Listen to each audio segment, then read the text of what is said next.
Get going. Welcome. All right, welcome everybody to the HERC meeting on May 15th.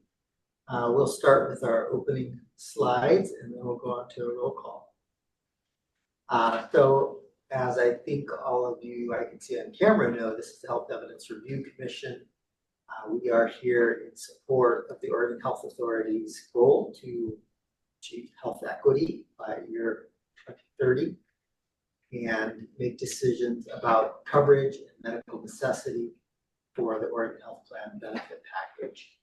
Some of the decisions are also related to our benefit update project, which is kind of a change in our approach that's coming down the road. These decisions affect over 1 million OHP members as well as families, caregivers, and providers. We will not make decisions about individual care today. These are population level decisions about policy. Next slide. The general assessment here include the balance of benefits and harms, the patient values and preferences, stewardship of resources, and the nature of our delivery system. We often hear public comment, although I believe one person may have registered today. We'll see if she shows up. It was a little bit ambiguous on the survey. Jason, this is Daphne. Sing out, Yeah. Louise. Project. Oh, still having trouble hearing me. Okay. Yep. Go ahead, next slide. All right, for logistics, members, if you're attending online, please be on camera and attentive. Message Daphne using the Zoom chat if you're stepping away or coming back. Or with logistical issues, votes today will be by roll call, and speak up or raise your hand rather than using the chat so we can keep one discussion going on instead of having multiple parallel discussions. If you are here to offer verbal testimony, please make sure your Zoom name matches your registration name. Anyone can use the Q&A feature to ask questions, and we will answer them if we are able during the meeting. The meeting is recorded and will be posted online, so you are on candid camera. Questions, concerns, comments, herc.info@oha.oregon.gov. We do our best to respond pretty quickly to those emails, so please use that email address. And with that, I think we can go on to our roll call. All right. Jessica, do you want to call roll? Actually, I'll take care of that. Thank Daphne, you, Devin. Okay. Adrian Irwin. Here. Mark Buckholtz. Here. Mike Collins. Stacy Geisler. Here. Max Kaiser. Here. Lisa Kouzes. Here. Linnea Lindsay. Present. Larry Lyon. I know you're here. Did you hear me? I can hear you now.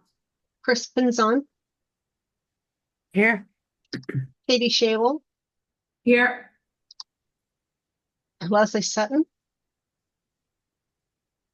And Devin Consagra. Here. And I note that Ben Hoffman will be absent, and I didn't hear from Leslie Sutton or Mike Collins. We have quorum. Thank you. All right. Thank you. Thanks everybody for being here. Right. Go on with the Conflicts of interest declaration, and then I can do the staff report. Okay. So does anybody have any conflicts of interest to declare or potential conflicts about anything on the agenda today? All right, hearing none, I'll go on with the staff report. What's that? Minutes. Oh, we'll do the staff report first. Okay. And then that, we do usually do the minutes, so you're right. Okay, so for the staff report, we have a new contractor coming on, Research Triangle International. Their acronym is RTI. Will be coming on to supplement the work our colleagues at the Center for Evidence-Based Policy do. So both RTI and CEBP, that's Val and Marcus, if you're not sure, do independent research for us, just to make sure that you're presented not just with, our OHA staff perspective, but you get independent research. They also have extensive expertise and capacity that we don't have. So we're grateful to have them here, and just wanted to clarify your role because there has been some confusion that they're not staff, they're actually contractors. But we'll have some evidence from RTI hopefully for the August meeting. So look forward to having that. In addition, if any of you weren't at the retreat, we also are joined by Heidi Gullett, our new medical director, supplementing the work Ariel is doing. So we're glad to have you here. Heidi, if you want to take a moment to introduce yourself. Thanks so much. So I'm Heidi Gullett. I'm a family preventive medicine and lifestyle medicine boarded physician, longtime federally qualified community health center physician, and trained at OHSU some time ago, which is how I knew Ariel. And very grateful to have an opportunity to work in this role and be a part of the HERC team, and look forward to working with you all as we move forward. Thanks. I think you're likely to also start seeing her work at our August meeting. So glad to have her aboard. All right, listening session, Ariel. So there was a staff listening session in March, just to remind you all, HERC staff are having sessions where patients and providers and advocates and other folks can come and talk to us about an issue or a problem that they're having. We had a session in March. A surgeon from Eastern Oregon came to talk about concerns about non-coverage for cyst and lipoma removals. And that you'll see on the agenda in June. We've been working with her to create a policy to allow coverage in appropriate circumstances. And then we also have heard about request for occupational therapy for people with ADHD, and staff are still working on what the best way forward with that concern would be. We did have an April session scheduled that we canceled because only one person came forward with concerns. And that person was a provider from Southern Oregon, had concerns with insomnia and hypersomnia coverage. And staff have actually met with her separately, and we're going to bring her issues and possibly have her actually attend our June meeting to talk to you all. And there is one other meeting in the near future, and Daphne will tell you about that one. Thanks, Ariel. Oh, we're holding a June 11th listening session. I'm going to drop that link in chat if Liz would be so kind as to show it to you. If I can find the chat. And the announcement is in English and Spanish. We're asking for everyone's help in getting the word out about the evening session we're having on June 11th. It's from 6 p.m. to 7:30 p.m. and we're hoping to reach as many providers and members as we can. Hopefully they'll bring many different cases to us, many different concerns that we can hopefully address.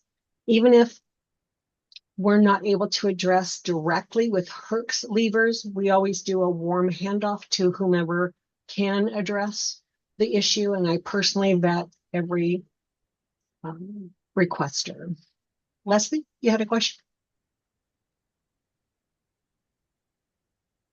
Oh, I can't hear you.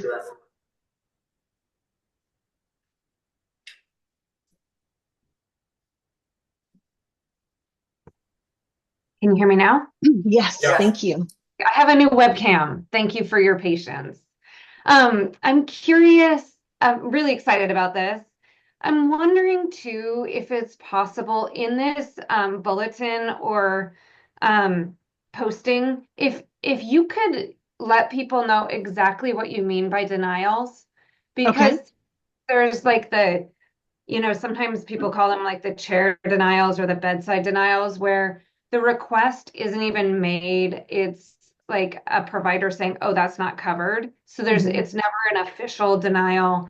I'm also wondering too, if other people would think about Oregon Health Plan denials, meaning eligibility denials, like they themselves are not eligible for OHP, or they got some letter that says that they need to give more information, and because they didn't give more information, now they've been removed from OHP, and so now they don't believe that they can even get OHP again. when I was on the Medicaid Advisory Committee years ago, we talked about churn a lot, and that was a real issue where once people got the letter that said we need more information, they didn't know either what to do with it or didn't read that far. And then when they were removed, they believed that they were denied Oregon Health Plan and that there wasn't it was really difficult to get them to come back and try again because they thought, well, I tried and I'm not eligible. Like I don't get that anymore. So I'm just wondering if Eligibility is not in our purview. I mean, we would be happy to direct somebody with an eligibility question to the right folks, but Yeah, I think she's asking us to be clear what we do when we're advertising. oh, I Yes, see. I'm sorry. Yeah. Absolutely. Yeah, Absolutely. and Thank you, Leslie. I appreciate Yeah. that. we will do Thank our you. best to be clear on that. It is a challenge because the same word can be used so many different ways in our very That's true. complicated system. Well, could you say concerns about Oregon Health Plan coverage? We do say that in the next paragraph, we give more Right, I mean, detail. that's why I'm saying it, just in the Covered bold services part. Yeah, it's Because- covered services. You know, I agree, denials can mean a lot of different things. Mhm. And I would guess most people won't know where along the continuum a denial is happening, but Mhm. if we're really wanting their feedback on what should be covered, then. Yeah, we'll do our best to Suggestion. refine that. Thank you language. for your input. We'll absolutely take care of that with your suggestions. Thank you so much. This has gone out and will be on social media soon. But we'll take your Okay. considerations. Thank you so much. Yeah, just as a reminder, we ask members not to attend these, just to make it a little less intimidating for people. But we will report on them as they occur.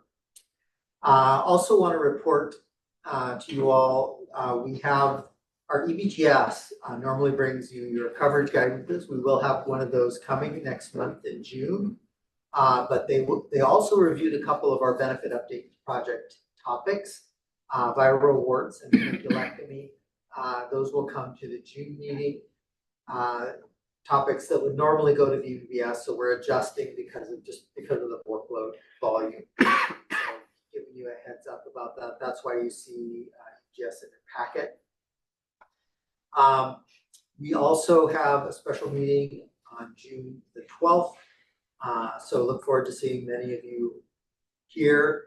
I believe was there an errata this time?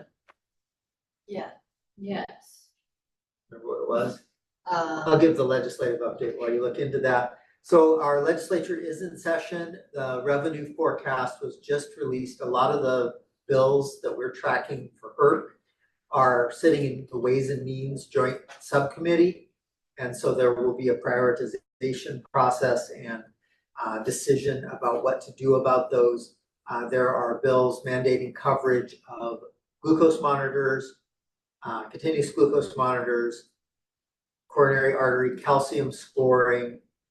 What am I missing? Biomarker testing, a broad array of diagnostic tests.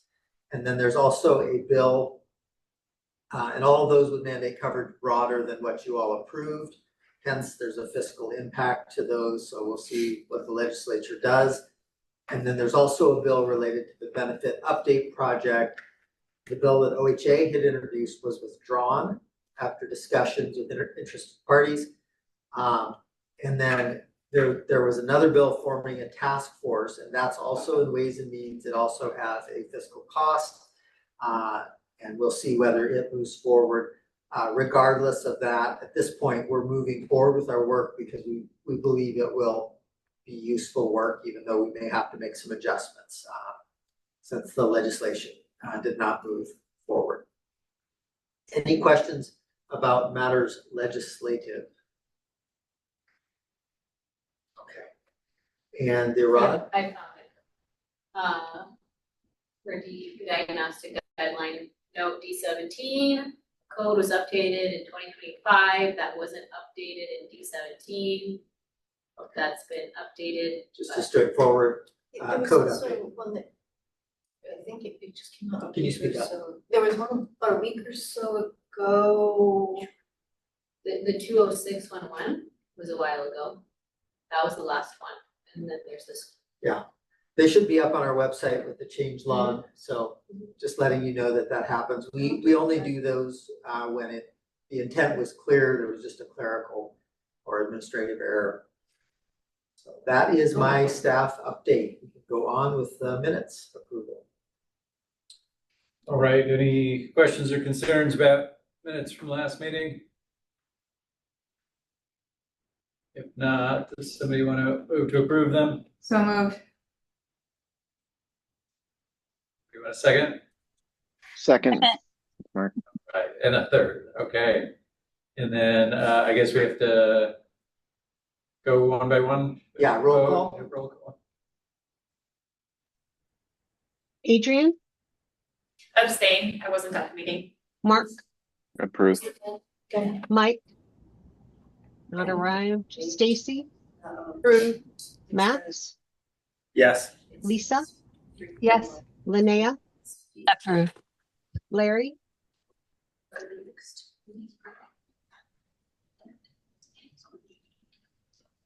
We're Larry having Lyon. trouble hearing you, Larry. He gave a thumbs up, but he's. Okay. Can you I hear me can't now? see that. Yeah. And that's a little better. Oh, okay. Chris? Okay. Chris Pinzon, Yeah. Katie Yes. Shable, Yes. Leslie, Approve. I believe I was there. I'm looking at the minutes and it says I wasn't, but then it says I was later on. So, and I'm sorry, I cannot recall either. So I would approve if I was there. Thank you. We will correct the record. Thank you. and Devin Consagra. Yes, Motion approved. all right. Oh, one other thing I forgot to mention in the staff report, we are recruiting for a few new members. Leslie's term, second term is sadly ending. She has agreed to serve until replaced, but we are looking for a new consumer representative to replace her, ideally somebody who can represent a broad group of OHP members and their concerns. We are also looking for, in advance, by the end of the year, Adrian's term, our pharmacist on HERC will expire, so we'll need a new retail pharmacist. And that could include somebody who practices in a hospital or a retail pharmacy or an FQHC or a clinic, as long as they're dispensing or compounding or actually delivering medication to patients. So that's another opening. And our third opening, Linnea Lindsay, also has a second term ending, so will not be eligible for reappointment. And so we'll be looking for a behavioral health representative. So if you know somebody who would be good, I sent out an email earlier this morning. Please forward that to your networks, post it to your social media. Let us know if you know somebody good for any of those roles. We also have a couple of openings for subcommittee members. So if there's somebody who doesn't meet one of those criteria, but still would be good to have on a subcommittee, please invite them to apply as well, and we'll take a look. So thank you for your help keeping our membership strong. All right. Thanks, Leslie, for still serving. Yes, term. Okay, so now we're on to the meat of the afternoon, the BBBS. Yes, we met this morning. We had quite a few experts and interested parties, so it was a very busy meeting. We had our usual straightforward consent table, as well as some straightforward guideline note changes. And that's on page 96 of the packet through 108. And there was also 5 new vaccine CPT codes released that possibly will be effective July 1st. They're for vaccines that are not actually yet FDA approved, but per our sort of normal working thing, we put them on our preventive services guideline and also on the exempt file for use if and when there is an approved vaccine. Does anyone want me to pull out any of the pieces of the consent agenda, of those pieces of the consent agenda to discuss? The other 2 items were colorectal surgery. There were 2 items, general colorectal surgery, which is essentially converting our current hemorrhoid policy to the new PUP format. And then the second was adding some additional coverage for fecal incontinence, such as doing colostomy for patients that may need that as sort of a last ditch effort. There was no discussion. Those were actually discussed in detail in March, but they didn't get appropriate public notice, so they were voted on at this meeting, and there was no further updates since the March discussion and no discussion this morning. Any questions about any of the consent agenda? I'm happy to pull anything out. Well, from your perspective, was there anything particularly Except generating I discussion? really or- want the joint COVID flu shot that was in the new codes, and that our vaccine folks told me it's not happening. So I'm sorry, what page are we on? So this is the entire consent section of the agenda. It runs from page 96 to about 115. Oh, okay. So if you didn't notice anything in your review of the materials, then there Okay. wasn't, from a staff point of view, there was nothing terribly controversial in anything there. Okay, thank you. And then the next part of our agenda was our allergy coverage so for this the is page 116. Benefit Updates Project, and we had the good fortune of having several of our allergy colleagues in the room with us to answer questions. And the recommendation is to have 30 new code groups, one for allergy testing only, so no treatment. These would be for conditions where you might want to be able to avoid the allergen, but we wouldn't be paying for treatment such as immunotherapy. Then there would be another code group for allergy testing and treatment. This would be to test to see what you're allergic to and then either develop sublingual or subcutaneous shots. And then finally, food allergy testing and treatment, which has slightly different. It's mostly avoidance. There is some sublingual medications, but they don't do the shots for that. And then we would modify our current allergy guideline and break it essentially into 3 pieces. One for when we would cover testing, one for when we cover treatment, and one for food allergies. So testing, you would need to have clinical suspicion, you know, have to go along with sort of the clinical picture, the patients and their exposures, and you have to have tried conservative therapy, and you need to use tests that have been shown to be effective. There are 2 tests that we currently have on our excluded file because they've been shown to possibly be harmful. The majority of the tests, though, are effective. And then based on our expert input, we're actually adding limits to testing. We currently have no limits. And the testing numbers you see are based on the expert information. And they thought these were somewhat generous, but we do know that there are community folks who are doing twice as many of these per year, which are allergy recs. Ariel, Mark, Mark has his hand up. Ariel, that's a nice review. I guess my question is, reviewing with allergists, could there be a conflict or bias towards coverage for allergy testing or for allergy treatment? I just want to verify that this is national recommendations and there's non-allergists who also weigh in. What are your I'm sorry, thoughts? I didn't go through the evidence review. We had actually done the evidence review at our March meeting. This evidence review that I talked about this morning was really specifically looking at allergic rhinitis. The evidence is good, that both the shots and the sublingual therapy are effective. They both reduce symptoms as well as reduce medication use and improve quality of life. For allergic rhinitis, so the effects are even greater for things we currently cover, which would be things like asthma.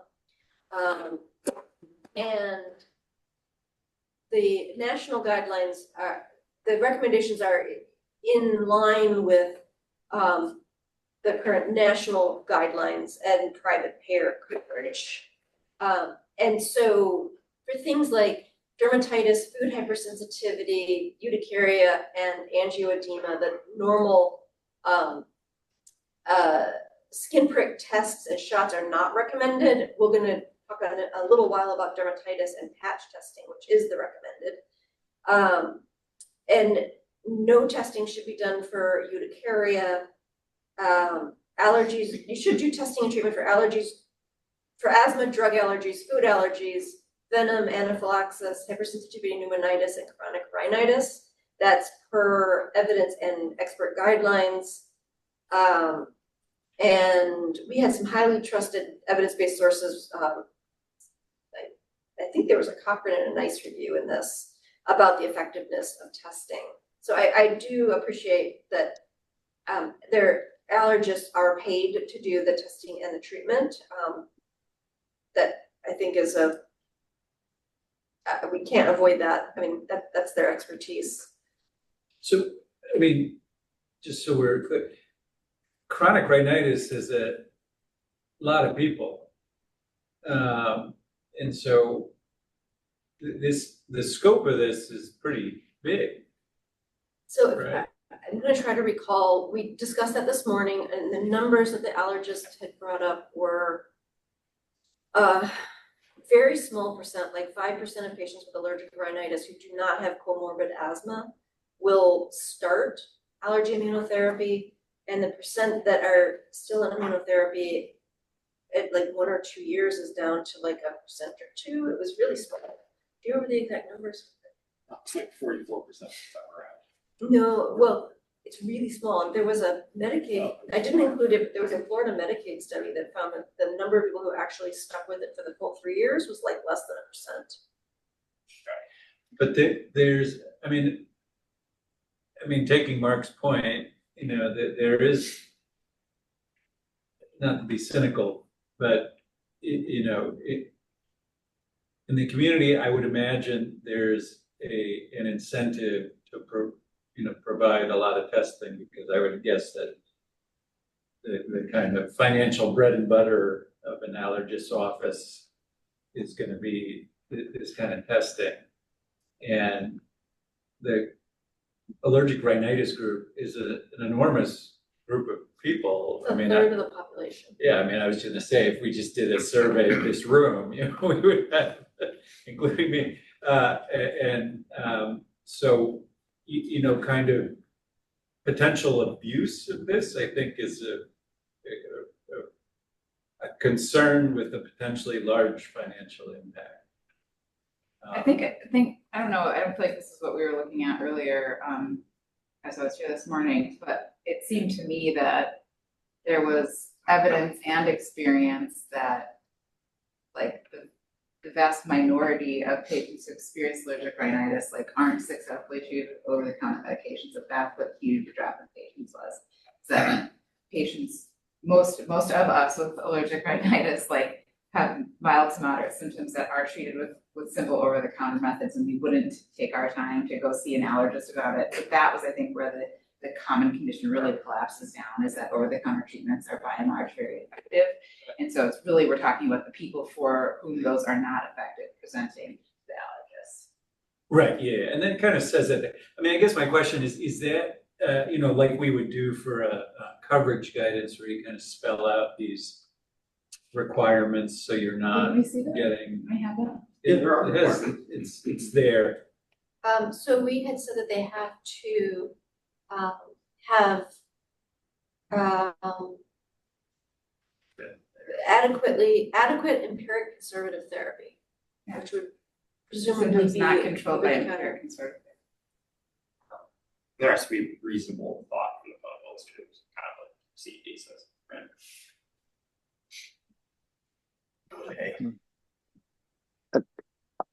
Okay. And is B specific enough? So I guess that's my question too. Is it specific? Because all physicians will document their patients have tried Claritin or some Benadryl and it has not worked. Is that enough? Because that will be a large population. I mean, we could specify. I wouldn't consider that enough if I was reviewing the charts, but because nasal corticosteroids are more effective than oral antihistamines. But no, I wouldn't count just one trial of oral antihistamine. But That's kind of what I'm wondering. Like, do we need to say they've tried nasal corticosteroids for at least a month, kind of thing, or I think you can name categories probably, but then it gets into the question of, because there's two other types of nasal sprays. That aren't tolerated as well, you have to use them pretty often. But I think the nasal corticosteroids would be the main.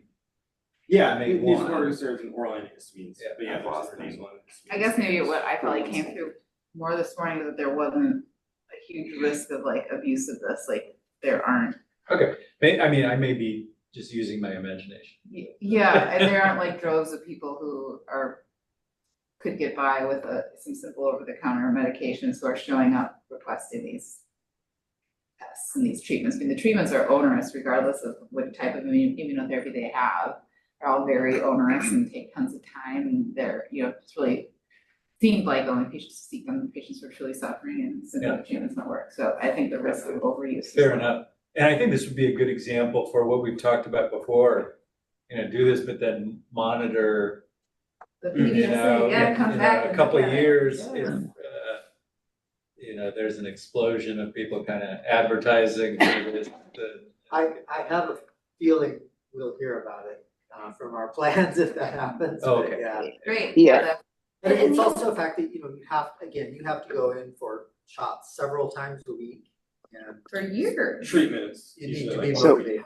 so that's, Yeah, we okay, were told fair at least enough. once a week for 3 years. And they For the monitor oral, you for but the shot. 30 minutes after the shot, something like that in the office to make sure that Right. you're not having an allergic reaction. And even the testing is not great because they induce a reaction, right? So if you're highly reactive, it's pretty uncomfortable. Yeah, and this is a 2027 proposed change, so there Yeah. would be a chance for the effort to look at costs.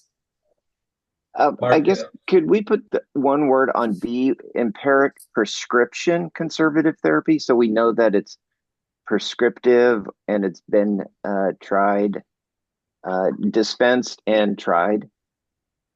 So that might be problematic because the current therapies are technically over the counter, although you could write a script and get them covered by Medicaid. Except for nasal irrigation, probably. Yeah, Well, with prescription in there for exactly that reason.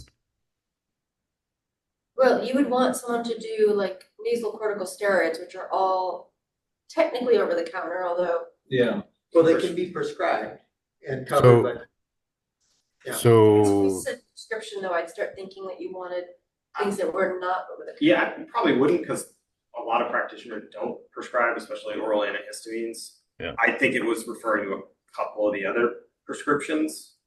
I think that might just cause confusion. If we're gonna do anything, I'd probably say categories of medications. Like, because we do that in other ones, we say you have to have tried from this category to this category for this long. yeah, like something like including nasal corticosteroids. So we could do I'd probably say very that and oral conservative therapy. Including antihistamines and nasal corticosteroids, would that work? Some people prefer nasal irrigation, and the data is Or like that it's equivalent a to, Medipont? yeah, it's equivalent to corticosteroid, nasal corticosteroid. Yeah, Which we I should do all buy that with three, Medicaid. yeah. So we could I say like like, that. so for example, antihistamines and nasal corticosteroids. Just as a. If you want it to be like they have to do antihistamines and nasal steroids, I'd ask that you let me go back, because then we have to say like, they've taken an adequate course, what is an adequate course, where Yeah. they don't For respond, for or- example, is So we could do, for example, antihistamines and nasal corticosteroids. I'd Do say you wanna oral include a trial? antihistamines. Cause I know those take time to work, you have to take them for a couple of weeks before they. Symptoms not adequately controlled by an appropriate trial of conservative therapy. I Liz don't has know got what it on the impaired screen there. means. I think we should get rid of Symptoms are not impaired. adequately controlled by an appropriate trial of conservative therapy, for example, antihistamines and corticosteroids. for 1 month. I mean, What is if you put it in parentheses, then it gives you So some. it's nasal corticosteroids, we don't want just corticosteroids. what is the Say oral definition? antihistamines. What is the definition of an appropriate trial? Do you wanna say 30 days or 60 days, or do you wanna leave it there? Well, if you put, for example, antihistamines and nasal corticosteroids for 30 days, then it gives you some wiggle room, but also lets you illustrate what you're talking about. A lot of the studies were six Yeah. weeks. Say at least 6 weeks. More. Steroids. Yeah. So Well- 6 weeks? That, I I'd say Well, more than it is. is there any expert advice or consensus on what the time frame for an appropriate trial might be? The discussion in the room was 6 weeks is appropriate.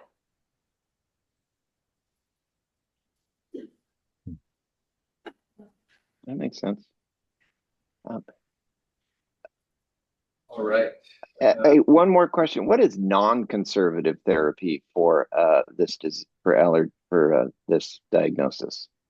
I think it would be the allergy testing and It's- treatment.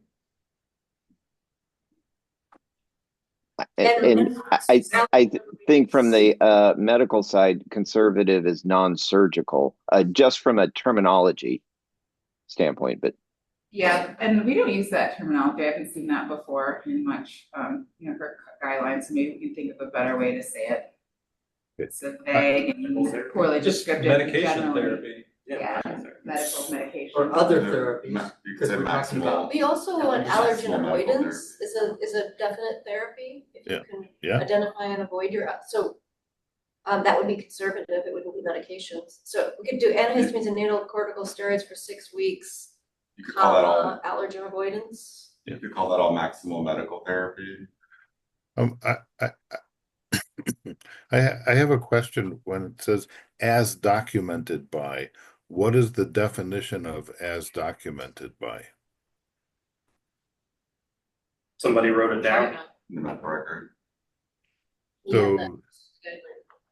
because I'm just wondering, I'm thinking from a clinician standpoint, what is the burden, what is the documentation burden that I have to be aware of in order to treat this patient, and if their symptoms are not getting better? Just nothing out of the ordinary, I don't think, just that Okay. we tried this, it didn't work, we're gonna try this. Okay, all right. Do you see what is this one? I will read what I have. Symptoms are not adequately controlled by an appropriate trial of maximal medical therapy, for example, antihistamines and nasal corticosteroids for 6 weeks, allergen avoidance. I'm sorry, I don't mean to be nitpicky here, but again, what is the definition of adequately controlled? Also, Leslie has her hand up. Thank you. I can wait if we want to keep going with that thought there. Mine was taking us in a slightly different direction. I mean, Can I think can it's okay to leave that a little bit vague, because that would be the patient came back and didn't feel like their symptoms were well controlled.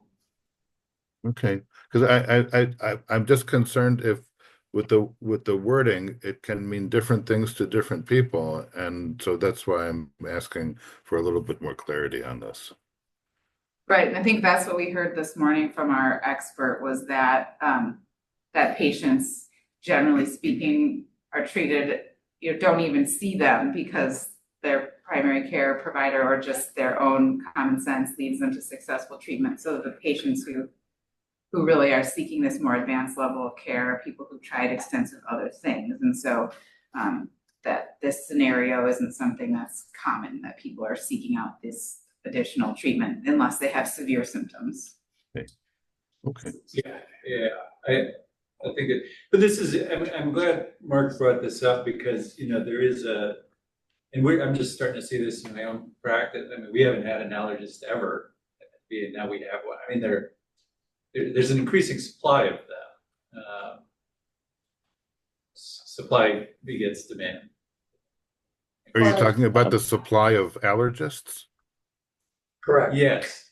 There's just more out there about, chronic rhinitis, and there's more research being done. So anyways, I think you're probably right. I think it's probably a non-issue, but They're all really, a lot of new treatments and medications and options for people that do require more, adept diagnosis and management. Yeah. So I think that, all the biologics. So I think that's appropriate that their field is expanding as potential treatments expand and they get more complicated. They really do need med monitoring and things like that. So that all sounds fairly appropriate. And I would say that our expert was from OHSU, and their wait times are like 9 months for clinics, so they're booked Right, way yeah. out, so he's not doing Yeah, that. I I- don't think there was personal gain. That's kind of what I mean. I think I'm less worried about that because the selection bias you get with the academic, it's a little bit, I think it would be a little bit different community where your business model may be different, but anyways. Yeah. No, that's true. Is OHSU would have the selection bias towards the much more severe. We do see that groups with embedded allergists have far more referrals for similar treatments that are not treated by other groups without embedded allergists, and that's why I just wanted to make sure we had very clear guidelines. Thank you. Mark, are you comfortable with the, we didn't want to be a parent conservative? Yeah, I'm fine. We want Thank you. Navigation, sorry. And did you want 6 weeks? 6 weeks is good. Okay. And then you need an and on that, right? All the other Yes, ones you need an usually- and at the end of that. It was there, it got deleted somehow. Not at the end of the. At the end of the parentheses? I know at the end No, of end of the, after the closed parentheses. semicolon. Oh, got it. And is it antihistamines and nasal steroids? It's for example, For example, yeah, the, okay. the common, what we normally say is an antihistamine and a nasal corticosteroid is maximal, but. Okay. Oral is. All right. So- Just a quick point. So when it says, for example, oral antihistamines, comma, nasal steroids, comma, allergen avoidance, it can be any one of those three. Is that correct? Or any combination of those three. Is that correct? Yeah, we don't wanna be too prescriptive in case somebody Great.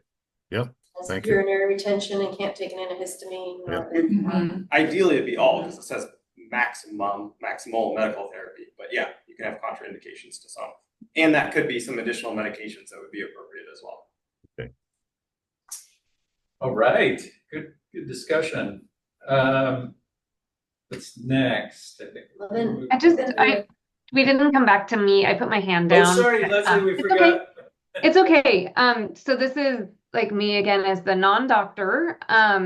I just want to make sure that when we're talking about allergen avoidance, we're being reasonable that for people that might have like some sort of significant seasonal allergy or something like that, that they're not just being prescribed to stay indoors for a certain amount, like when something is blooming or something like that, that we're being reasonable about what allergen avoidance can mean for someone.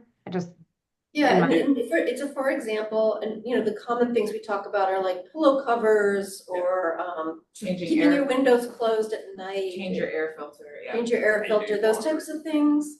Getting rid of your cat. Just kidding, Never, sorry. never. Yeah.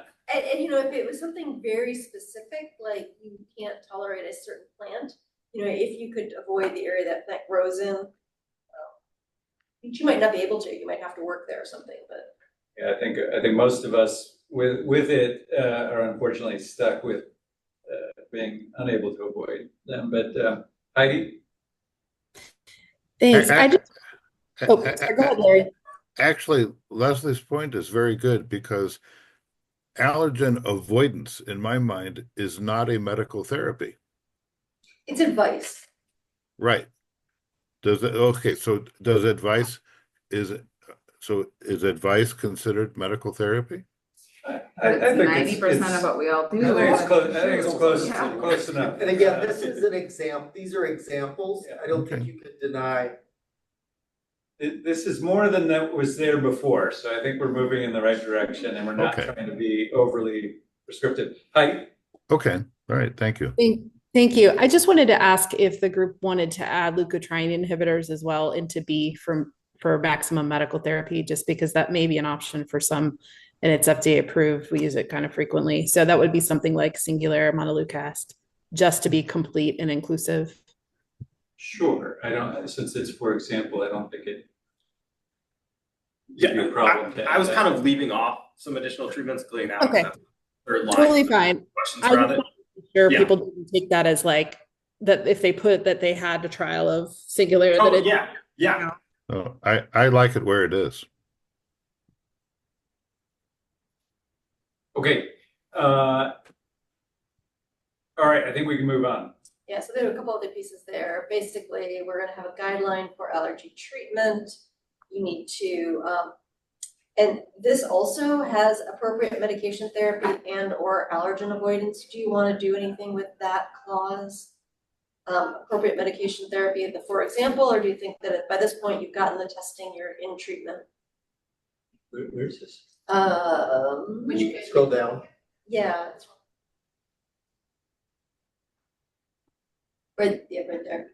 So this is the guideline now for treatment. So you've had your allergy tests, you've been shown to be allergic to one or a couple things. You can't control the symptoms with appropriate medication therapy and or allergen avoidance. Do we want to define appropriate medication therapy, or do we feel that by the time they get down to this point? I think it's okay, because we're already in part of the flow chart here. Technically, they should have had it if they're still on plan. I guess if they came from something else and had testing or paid for testing themselves, but I think if people are really concerned about that, Okay, so you're okay with the wording as is?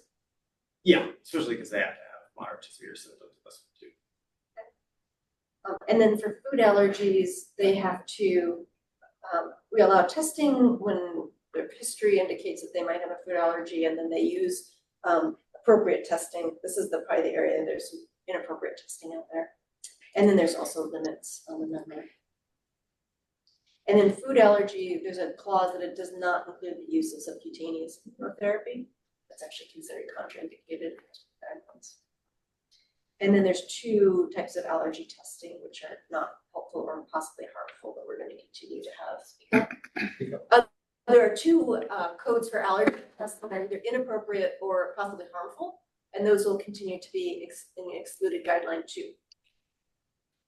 Any other allergy? We have one other allergy topic. Well, it's an intersection of allergy and dermatology, but our allergists were weighed in on that as well. Anything else on this document? And in the next document, we looked at dermatitis, moderate to severe eczema. We currently don't cover any allergy testing for these conditions. Our dermatology BUP reviewers asked to add patch testing, and our allergy consultants did feel this was appropriate. This is actually usually done by dermatologists, not allergists. It's skin patch testing, and it's purely for identification of the allergen and avoidance. And there was no recommendation to add coverage of immunotherapy. They just wanted coverage of the patch testing. And so that would be added as of 10/1/25 to the current inflammatory skin disease guideline. And this got modified slightly during our so we would add the 1 CPT code for patch allergy testing to our severe skin disease line, as well as an ICD-10 code that's needed for basically the nursing part of this. And then in the inflammatory skin disease guideline, we did modify this.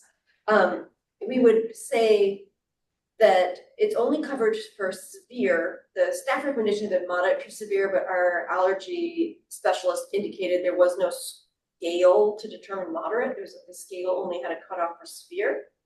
And so coverage for severe dermatitis is indicated by the dermatology quality of life index greater than 11 or greater than 13 for the children.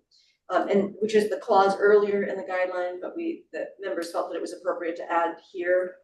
And it's not going to include the more than 10% body surface area, other things, because they felt like just for the one-time patch testing, we didn't need that.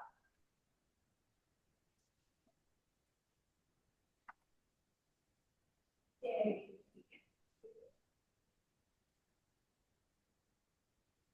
Questions about that? Patch testing. Yeah. And this would be effective 10/1, and then the appropriate sort of technical changes to the guideline would take place in 2021, as well as there's some other kind of They're pretty straightforward changes. Is there people like clamoring for this? Says your atopic dermatitis has been reviewed multiple times in the past 10 years in dermatology. Allergy testing was never brought up in these discussions. Yep. So,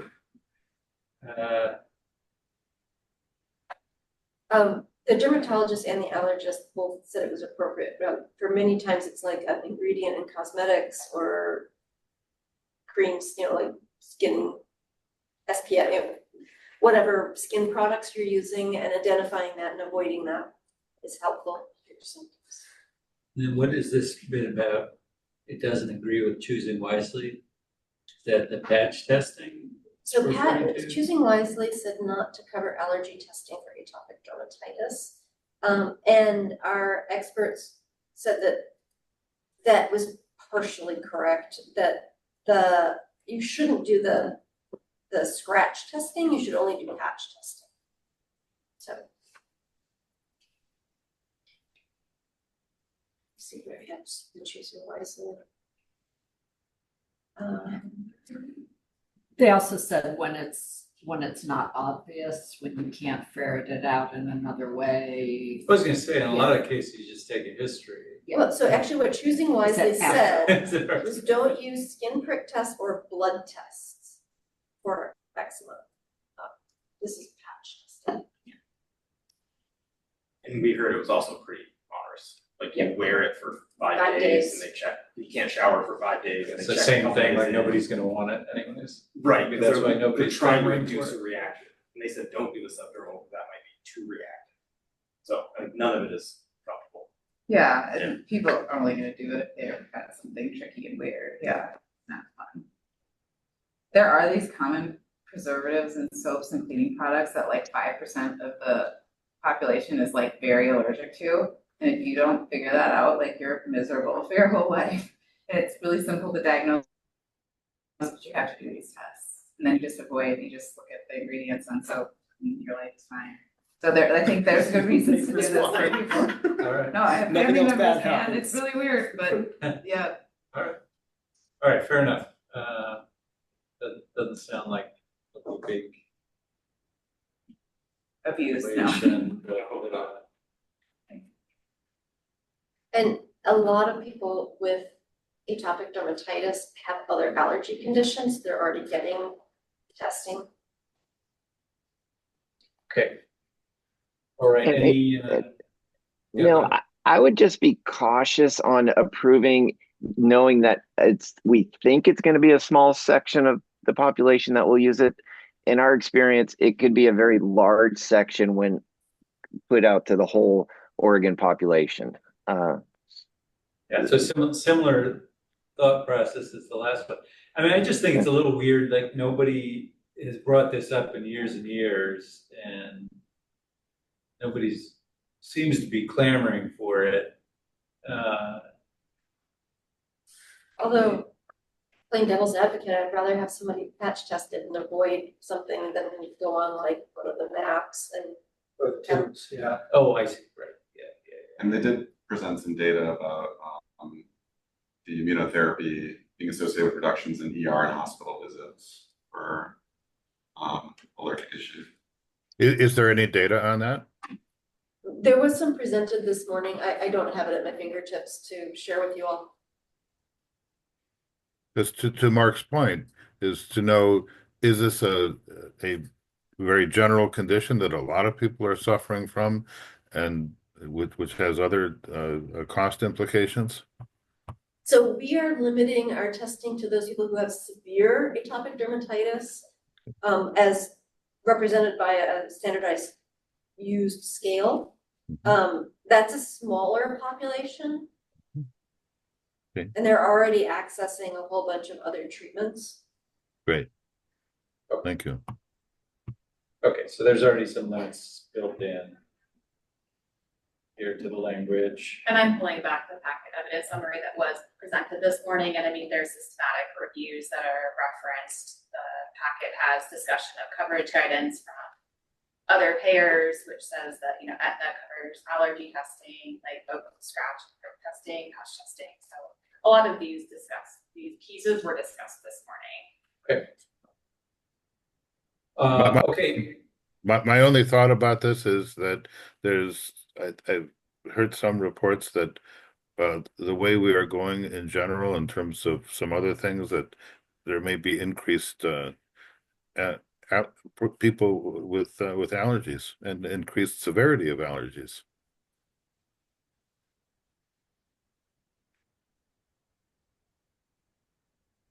It'll keep our allergists busy. Okay, then we can move on to the Oral Health Advisory Panel report. They met a few months ago. We reviewed hydroxyapatite, which is kind of like a fluoride varnish, but it's not fluoride, it's a different compound. The evidence is pretty much non-existent for professionally applied hydroxyapatite. There is some evidence which is actually a little bit equivocal for home use with things like toothpastes. The recommendation was continued non-coverage, and everyone agreed, the oral health folks and the group this morning thought that was appropriate. And then we went into the benefit updates project, general oral health and TMJ. And sort of the bottom line up front, there's going to be no added coverage. All of the conditions will be available for office visits, but not for treatments. The exception to that is that there'll be new coverage for metal-based partial dentures. We currently cover resin partial dentures, and I have to apologize, I am not a dentist or an oral surgeon. I look at Stacy if anyone has any questions. Yes, Apparently there's different indications for metal versus resin, and the recommendation is to add coverage. Hey, Ariel, I wanted to mention Dr. Farag is with us again. Thank you. If anyone has any questions about any of the oral health issues, I would direct them to Dr. Farag and to Dr. Geisler. I have one. Stacy has her hand up. Sorry, go ahead. Oh, it's just interesting, the allergy discussion that everyone was having. One of the indications or contraindications to having the resin partial, it's a polymer material. So allergy is one of those contraindications. And so just kind of interesting, the timing of this discussion. I have a question, and I don't know, maybe it's not relevant. I just saw a news thing about getting rid of approval for oral fluoride tablets. My kids take. So, well, I guess we aren't. None of us. We're not dealing with kids, so. I was going to ask about hydroxyapatite treatment and the studies, and whether or not those are in the comparison group is in patients who are all getting fluoride or have fluoridated drinking water or whatever. But you're right, we're not dealing with kids anyway. So 10 years from now, when the kids are adults and have cavities, we can talk about it. All right, Leslie.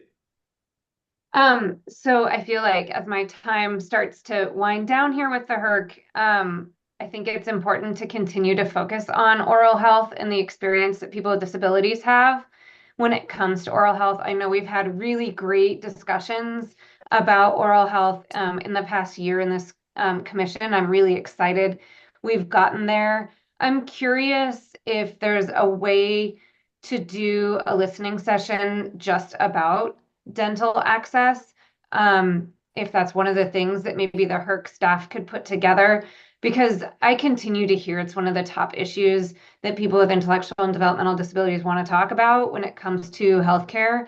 It impacts their jobs, it impacts their life, it impacts their ability to have a significant other. It has so many holistic impacts in everything about their health and their life.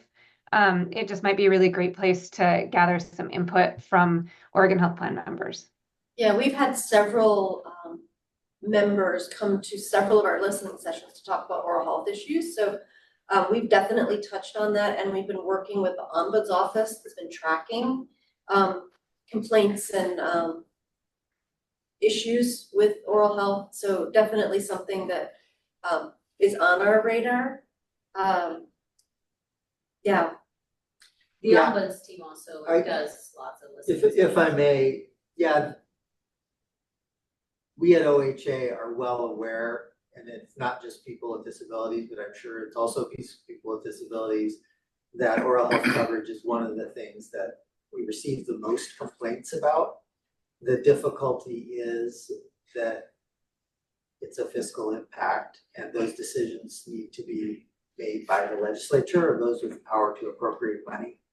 And so at this point, I don't think HERC would be an appropriate venue for that discussion. I'm not sure if there are other more appropriate venues for that. Dr. Farag, I don't know if you have anything to add. Hi, good afternoon, everyone. I'm Matt Farag here. I'm the dental director here at the Oregon Health Authority. And thank you, Jason, for really starting with saying that, yes, this is something that we hear about all the time, and from multiple members from different avenues and different spaces and places that we hear about. The access to dental is a challenge. The dental benefits are themselves at time are a challenge. And I'm not advocating saying that, yes, we 100% have a great plan or we cover everything, because there's really no, nationally, there's no dental plan that covers everything. A little bit the military, I lie, if they qualify. But the thing that we have here, as Jason mentioned, we really want to do more, and definitely there is an opportunity to do more. But before we do more, we need to make sure that we are doing great with what we have first, making sure that people are accessing the preventative care that is majorly covered, which would have an upstream effect and probably will not make us need a lot of the treatments that come afterwards. On the other hand, as Jason mentioned as well, there are some fiscal impact for any added benefit or expanded benefit or adding frequency limitations on things. These are all things that we look at closely every time that we have a budget or a concern of what we can add and when and how. And definitely, I appreciate the HERC guidance as it comes to the evidence, but we need the fiscal impact also to be taken into consideration, which our actuaries take into consideration when they are trying to look at this benefit. Our legislators need to appropriate more, so we can probably do more. And And as you know, if they give us more, we will do more. This is something that we don't hold anything back. We just want to make sure that thank you for really your advocating for oral health. And since I joined the Oregon Health Authority and every place I have been at, I always heard people really advocating for oral health, and this is completely different than where I came from, which is New York. But definitely more people here are speaking about oral health and access and oral health benefits more than I heard before. So I really appreciate all of you and what you do to improve access and improve the benefit. And I'm here listening to any recommendations and suggestions, and please reach out at any time if you have any recommendations that we can do to do things better. So, I just had a research talk the other day about houseless folks with transitional housing, and their number one need was oral health. Yeah. These are folks without stable housing. So it kind of goes to show you the importance of it on people's minds. But yeah, I don't know if there's much, whatever we can do to advocate for it. I think we probably all feel similarly. I mean, personally, the legislature would be better off, I think, funding more dental care than funding glucose monitors for more people. But I don't know if they see the trade-off in that way, but they should. All right, Stacy. Leslie, I serve as a trustee for the Oregon Dental Association. So if you want to send me an email regarding some of the feedback that you're getting, I would be more than happy to take it to that group, just so that they're aware of what you're hearing, if that might be helpful. Yeah, that's great. I'll reach out. Thanks. I just feel like the success point here to give OHA the data it needs to have a successful policy option package can come from some of these meetings that HERC is having. related to dental stuff. In our ombudsman office, we often see, so I'm the residential facility ombudsman, so I support people who live in mental health residential settings, including foster homes, residential treatment homes, residential treatment facilities, and then people with developmental disabilities who live in group or foster homes, including kids. Oftentimes, we do see dental come up.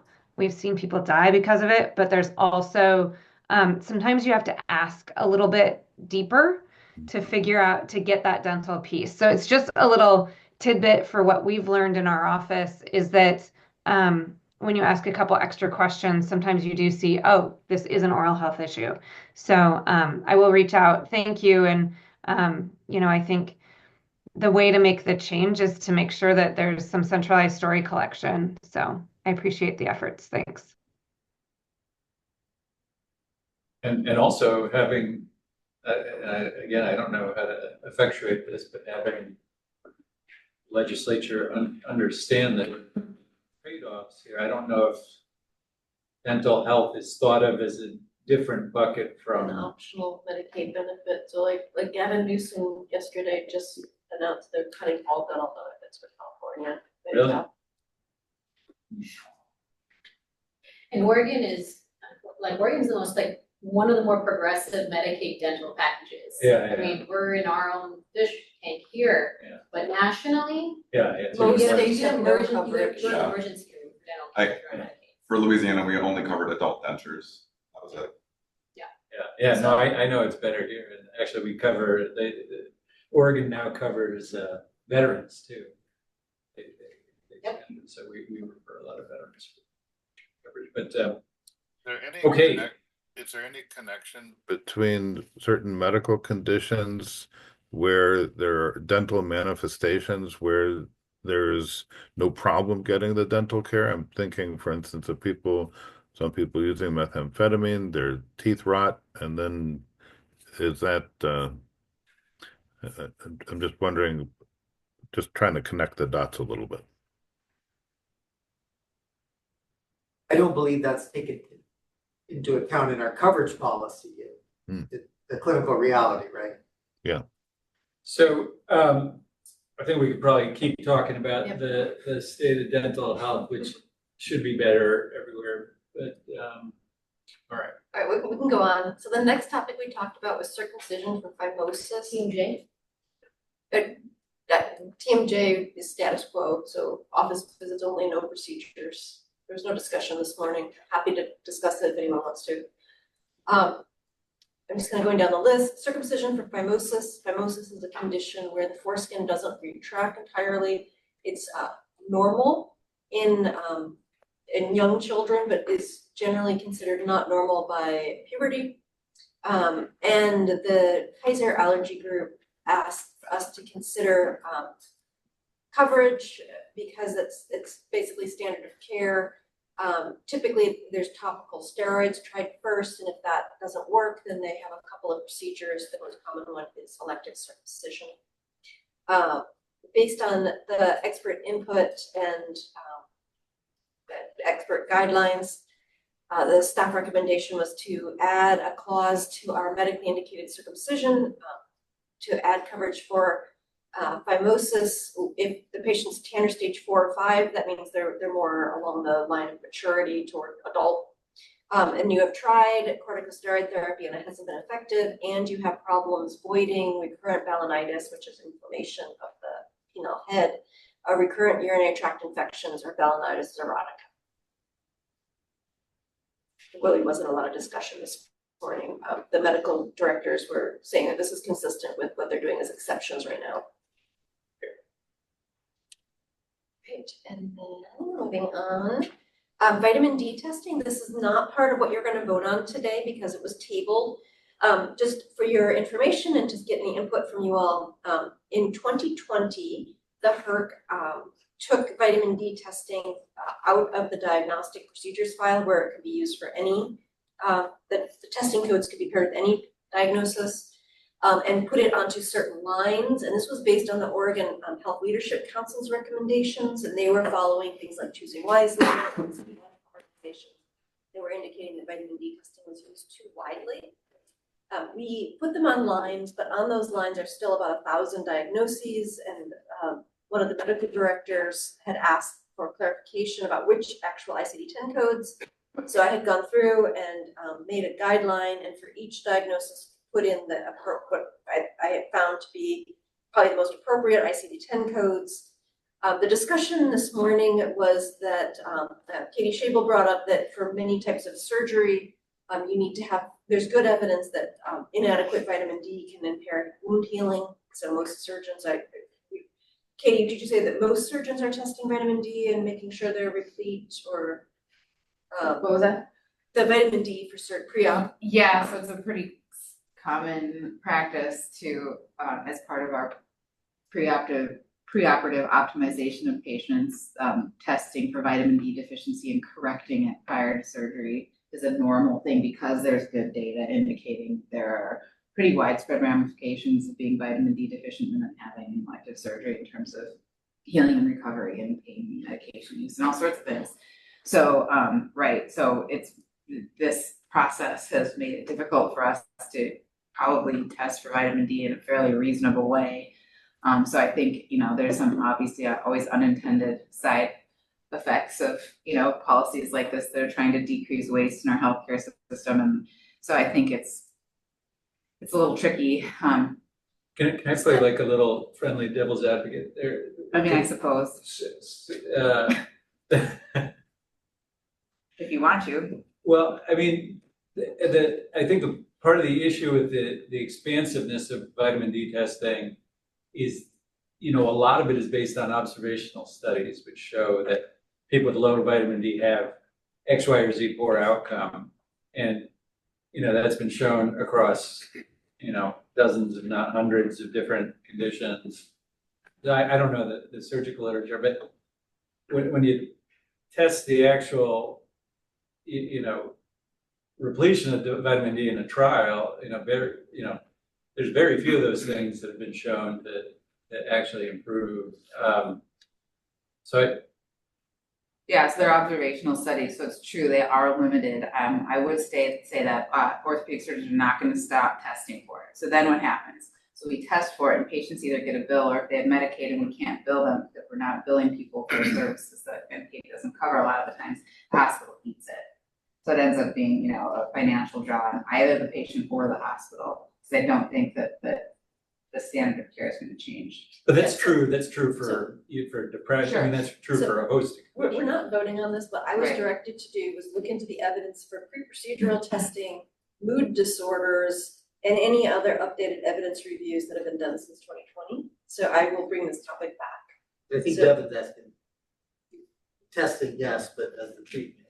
Right, so finding. But a those are relevant- paired, because if the treatment doesn't affect anything, then we'd say there's no point in testing. I mean, there was just that huge, vitamin D trial, which looked at its use for a bunch of stuff and it didn't improve anything. Yeah, shouldn't even be used in osteoporosis. Yeah, it's not even clear that it helps with us, places where you think that it would. So, I mean, I think there's, people that are vitamin D deficient. There's so many different routes to vitamin D deficiency that the linkage to poor outcomes is, complicated. Anyways, I know we're not voting, but I guess I'm just declaring my vitamin D skepticism. Yeah, and I guess I'm just asking members. And your skepticism prevailed, so that's the state of affairs right now, and yeah. Is there any other specific categories that folks are interested in having me look at other than procedural and mood disorders? And I will also look for, other updated systematic reviews. All right, I think I have direction there. And then we went on to podiatry. We cannot vote on the podiatry issues today, or do you want, we didn't vote on them at all. Correct. They haven't been out for public. They didn't go out for adequate public comment, but we discussed them this morning. They're the general podiatry, essentially, most of those conditions, if will kind of remain status quo, it won't be covered. We specifically talked about bunions, which are a deformity of the joint at the base of the great toe, or hammer toes, where your toe is contracted and curled back. And the proposal had been to add coverage for people with diabetes, peripheral neuropathy, or other high-risk conditions who have had or currently do have an ulcer at that area of the deformity, who have tried 6 months of conservative therapy, and some other things. They need to have adequate circulation and no significant arthritis, etc. This was, I didn't think there was a lot of discussion here.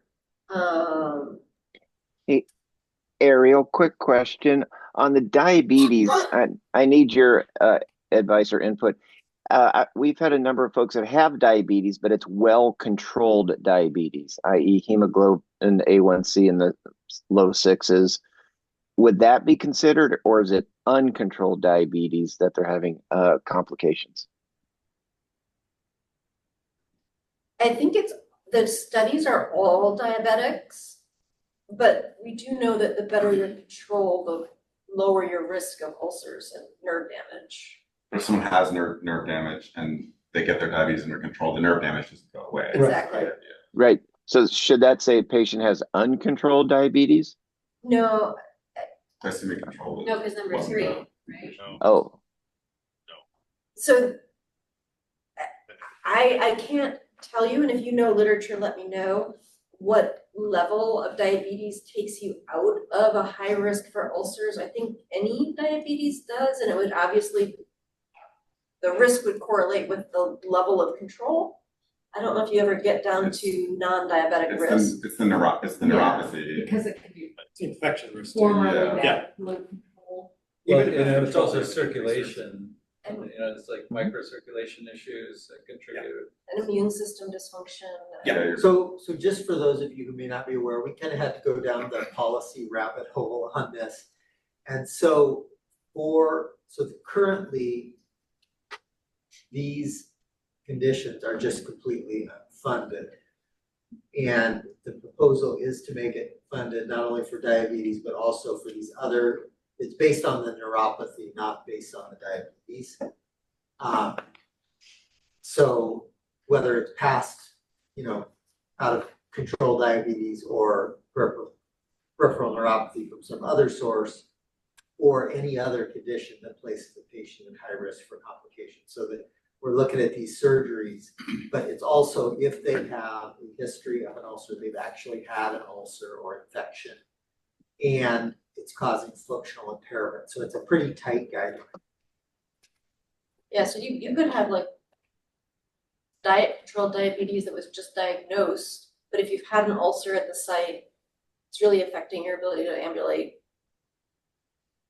You probably actually have worse disease than we think. And the podiatrist who is here wants it covered even without neuropathy or ulcers. And so you're going to see a lot of public comment on this when it comes back. Yeah, so these are just we will put them up for public comment in early July for our August meeting. And I'm going through these now just to get any input from you all before we put it up for public comment.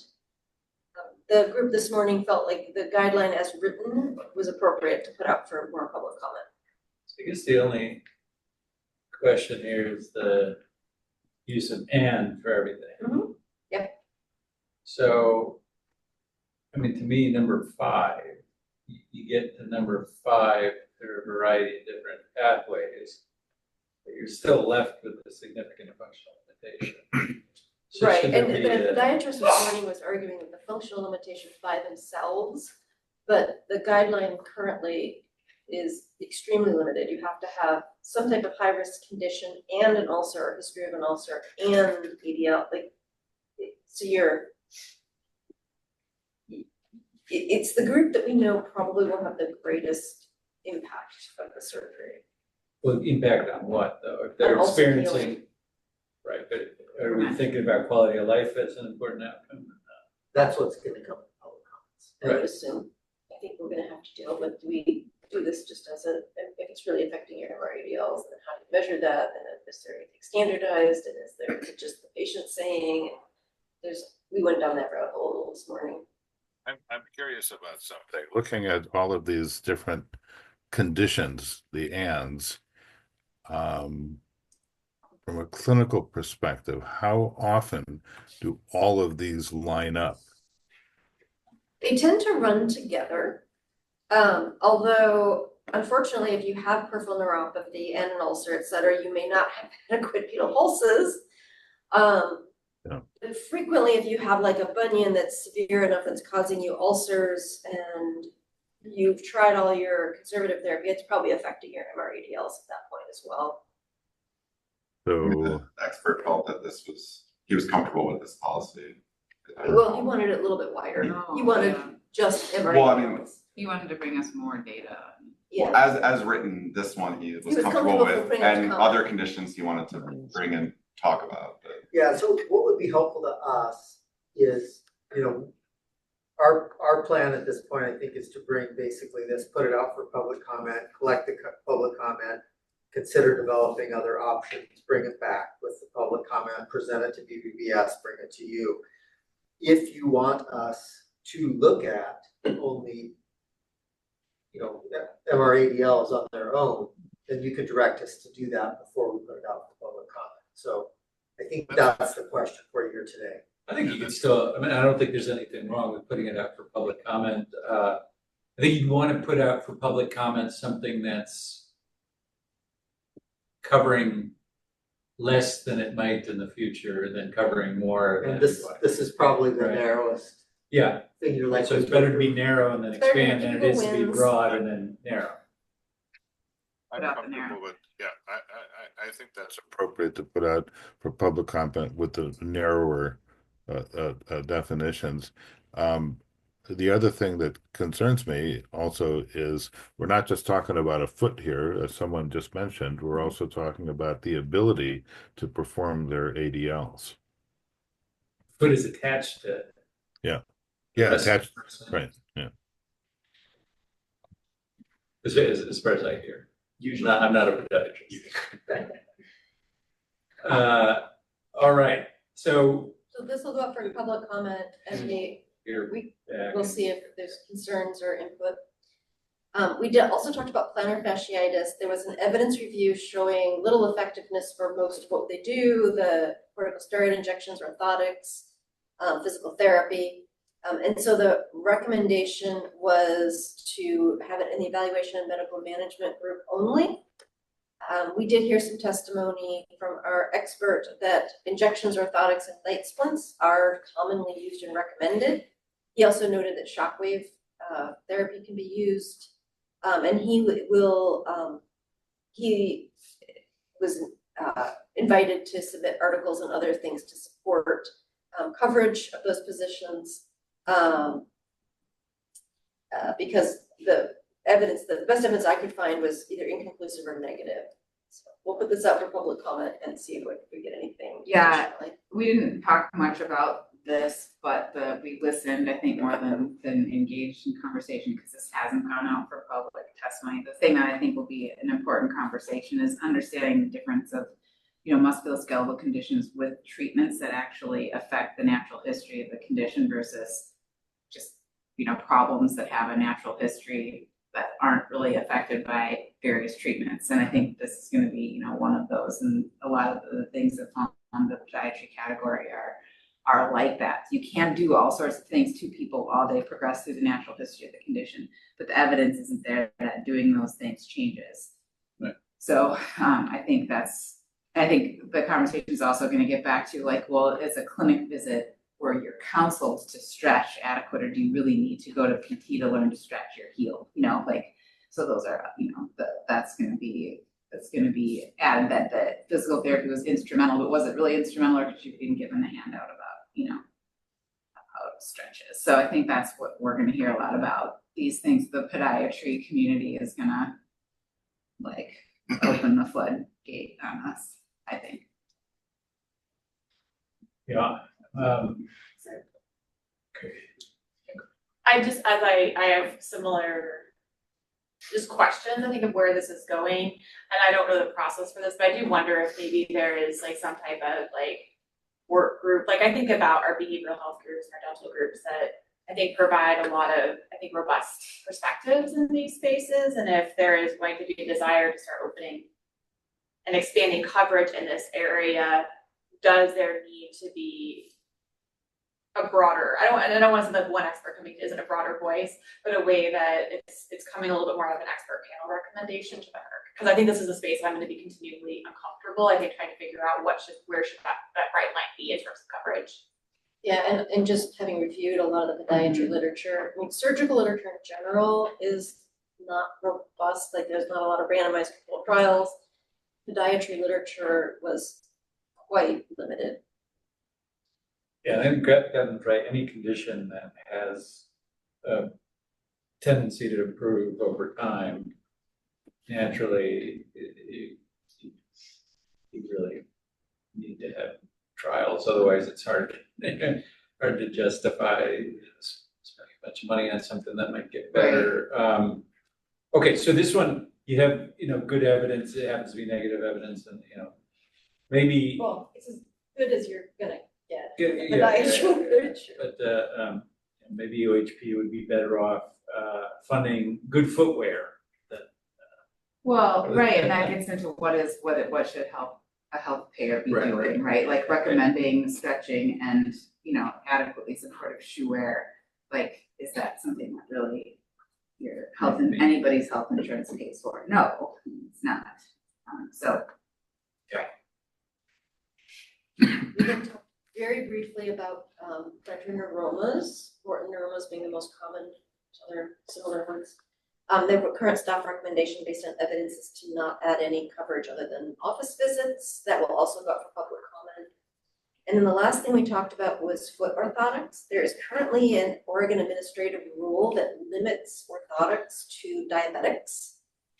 And so the staff recommendation is actually to expand it slightly to prevention of recurrence of foot ulcers in high-risk people. The same kind of group we were talking about for surgery, diabetic neuropathy, peripheral vascular disease, etc. There are other foot orthoses that are covered as leg prosthetics for amputees or for like foot drop. Those would be still continue to be done in Oregon administrative rule. There were two options in your packet. The group this morning elected to do the guideline note with on lines rather than an ancillary guideline because they thought it would be more likely to be found by review nurses or people in that format. Anything that you all want me to, again, this will go out for public comment, anything that you want me to think about with orthotics? So what was the recommendation from staff? That we would cover foot orthotics for prevention of recurrence of foot ulcers from altered sensation or peripheral circulation, which is expansion from the current only diabetics. And our expert recommended coverage for flat feet, plantar fasciitis, high arches, other conditions as well. Right. I mean, I think that falls in the saying it'd be nice, but there's a lot of plans that don't cover that kind of thing. And again, this will go out for public comment. Yeah. You'll hear more. Do orthotics actually help prevent ulcers? So there's evidence that, so these are custom orthotics that are made for the patient and it can help offload the weight or the pressure in certain areas, so. Yeah, the answer is yes. Okay. And from the CADF review. Great. Okay, so those, again, we're not voting on, but you'll see back in August. If we don't get any public comment or nothing that's very substantial, this could be a short discussion depending on what you all want, or it might be more extensive, particularly if we get a lot of public comment that needs to be addressed. Anal fissures was tabled until August. We then looked at acupuncture. We had the Acupuncture Society and several interested groups had proposed coverage for a large number of additional conditions. And there was consideration for possibly changing our current coverage from being limited to certain diagnoses to being just a certain number per year, modeled after a new program in Washington state. However, the evidence for any condition other than those we currently cover was not found to be sufficient to support the use of acupuncture. And so the staff had recommended no expansion in coverage unless you wanted to convert to just a set number of visits per year. The group this morning was very decisively not wanting to convert to a certain number of visits because they felt that would open it up to non-evidence-based indications. And so the upshot was no change to current coverage. And just to highlight, there was a large number, if you didn't notice, a large number of public comments from the acupuncturists on this, advocating it's a different approach to medicine, it has effects that you can't see in the literature. It's difficult to study because the comparators may also be effective. Yeah, but there are conditions for which it has been studied and appears to be effective. Yeah, So we I have, don't and we think have, it's- so we cover that. Yeah, right, no, exactly. So we It's not kept like- it the same Yeah. as covering the acupuncture applications that have it. And that will include tension headaches in 2027, and we'd already reviewed that. Right. And then the last thing we discussed were eyelid conditions and lacrimal duct disorders. We had expert from OHSU Oculoplastics come and who had given staff a lot of input from questions that the VBS and this group had raised at the last meeting about epiphora, which is excessive tearing, and some other indications. They felt that the group of this morning felt their questions were all answered appropriately, and the expert was able to answer the additional questions. And so the staff recommendation was approved as presented. So that is the VBS report. Oh, I'm sorry, aquablation. Yes, thank you. We did discuss one other topic. This is aquablation for benign prostatic hypertrophy or enlargement of the prostate that's causing urinary symptoms. The evidence is that it works just as well as the standard TURP, which is the transurethral resection of the prostate, which is a bigger surgery. It does have some complications, but they're probably the same or lower than TURP. We had an expert come who testified about the effectiveness of the procedure. And one additional expert who had been consulted outside of the meeting who was in support. There was a lot of discussion and it was approved. That's appropriate to add coverage. And just as a small side note, that what was approved was a T code, which is a temporary CPT code, and you were informed that there's a permanent CPT code coming out this fall. So you'll see this again as a consent item. Sorry, what page is this on? I don't see this in the table of contents. 173. Ah, okay, thank you.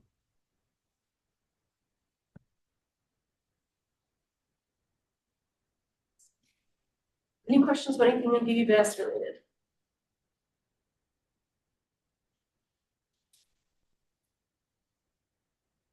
That's pretty good. We got through the whole thing.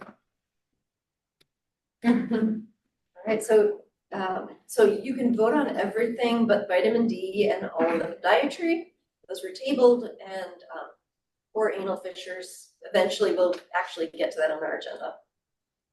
It's been sitting on our agendas for like the last 3 meetings. Okay, so we're gonna vote on everything we discussed pretty much minus the things that Ariel just mentioned, As modified. as modified. And That's right, further we made modified, some that's right, yep. changes here. Okay, Daphne, do you wanna? Oh, we need a. Absolutely. Thank you. I motion to approve as modified. Is that for all the everything, or are you referring to one? I think we're doing it as a group, right? Yeah. Okay, all right. Second. Somebody You can't second, you second can't it. second. I didn't second, I think you need a second. Yeah, I know, yeah, I'm waiting. I'll make the motion to approve all of them. Okay, great, we get it too. Daphne, take us away. Is there a second? Then you are the second, I think. Yes. Yeah, you're a second. Okay, fine. Okay. Adrian, Yes. Mark, Approve. Stacy, Approve. Max, Yes. Lisa, Yes. Linnea, Yes. Larry, Approve. Chris, Oh, approve. Katie, Approve. Leslie. Approve. Great. And last but not least, Devin. Approved. Motion passes. Thank you. Isn't it weird that we have to move to vote after saying that we're gonna vote twice? It's first rule. I attended the public meeting law training yesterday. I didn't realize. I thought it was an hour. It was 3 hours. So I learned a lot. So you learned So we're why doing we good have in terms that? of our structure. Robert Rosenberger. Yeah, it's part of the requirements that we have to be accountable to by name for our votes. No, I get that. Anyways, I'm not gonna derail us. Okay. You know, just one of the thoughts I'm having as we were going through all of these things, particularly in reference to the to orthotics, to vitamin D, and that is just the concept from for me from a clinical perspective. Prevention is the key to lots of different things, and although some things we may say, well, you know, we can discuss the coverage. I think it's important to also look at things from a preventive stance. So if we were to cover this, would this help to prevent something else? I think that's a real important idea. I'm sure I'm not the only one with that, but that's the perspective that I'm coming from. Yeah, I mean, I think that's kind of even baked into the PERC in terms of prioritizing things. I mean, I know we don't have a prioritized list, but preventive services, you know, you kind of get more points for those things. So I think we're theoretically aligned in those ways, but there are things that are proposed as being preventive measures that may not prevent things, other things that may. Right, like the crappy observational studies saying that people with low vitamin D do worse after X, Y, and Z. It's not saying that low vitamin D caused their poor outcome. So then you need evidence to show the other to verify that it's worth paying for. So that's what we're going to look for. But it's a good reminder that's a good chunk of what we're tasked to do. Preventive lens. Yeah, because the other thing is that, you know, a lot of patients in my experience, a lot of patients often reluctant to only come in as a last resort, whereas if they had come in because they're afraid that, you know, we look at them as a problem rather than what are they doing right, can they do to help stay in good health, maintain good health. And and as we move to value-based care, I think that I'm wondering if we need to shift how we think a little bit. I mean, I think it's an important reminder. I guess we would argue this whole HERC thing is based on the notion of high value care. And my understanding, reading the history of the development of HERC, that this idea of prevention as a very valuable healthcare service is baked into the notion of what we do, but we should always make sure we're keeping that at the top of mind. Okay, so I think we're gonna hear about this report, and that may be the last thing we have to do. Yeah, so this biennial report is in your packet. It's a lot of language reflecting the decision you all have made over the last couple of years, the ones that involve moving lines. Liz, if you can go to the table area where it shows those key changes. Okay. We'll just give a very quick overview. The short answer is almost none of this made a substantive difference in coverage because there was a lot of cleanup, combining lines that function very much the same. In some cases, addressing things that didn't make sense. But you can see we restructured 3 lines and or well, I'm sorry, they were 6 lines and now they are 3, by merging them. There was some new evidence on the GERD front, as I recall, that there's more indications for those PPI meds that was the case a couple of years ago when we created that line. And then we deleted a bunch of lines that essentially were duplicative of other covered lines. And then this is actually our major deliverable, although it's relatively small on our agenda because we've already talked about it all, and also just because the list is a fairly mature product. But this is what goes to the legislature by the end of session. Because it says prioritized list. Because it still exists This today. is the prioritized list, yeah. Oh, I see what you're saying. It hasn't converted This may be yet. the last such biennial report to mention prioritized list, but at this point, prioritized list is what is required. The other new element to this is our report on quality adjusted life years and similar measures. There's a whole appendix listing all the times over the last almost 20 years that those have appeared in our meeting materials. Short answer is, after extensive research, thank you, Liz Walker, the things that were not covered as a result of cost effectiveness have either since been covered largely because they're related to prescription medications, which are required to cover by law anyway, or additional evidence came later that was not based on these quality adjusted life years. But you can see there what those were and the nature of the decisions. And this will be posted for public comment for a couple of weeks, and then we will send it to the legislature before the end of session as required by law.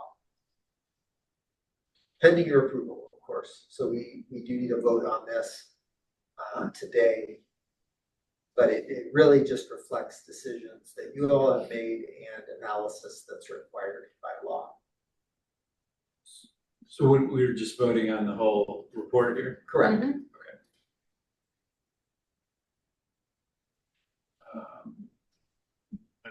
And this So is essentially this is just a Chris- summary of what we've been doing all along. Is that correct?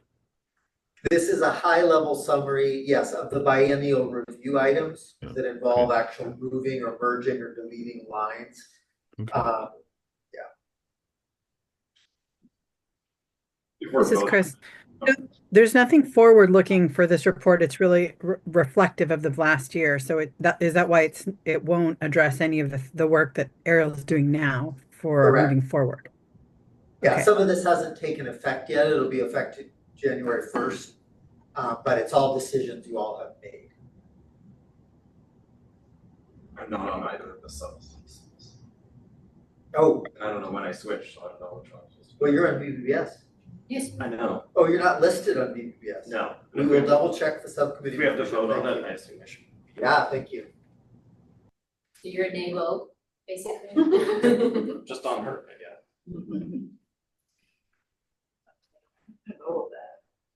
I will double Larry, check. did you see that all the free is numbers. preventative health? And Linnea is in Eugene. I see that. Eugene. When Eugene. Any other corrections to your? Oh, do you want to just look at, this is, just how everybody's listed here. I guess, do you want to just scroll, make sure? I'm Albany and I'm Corvallis. I mean, it probably doesn't matter that much, but technically I live in Albany.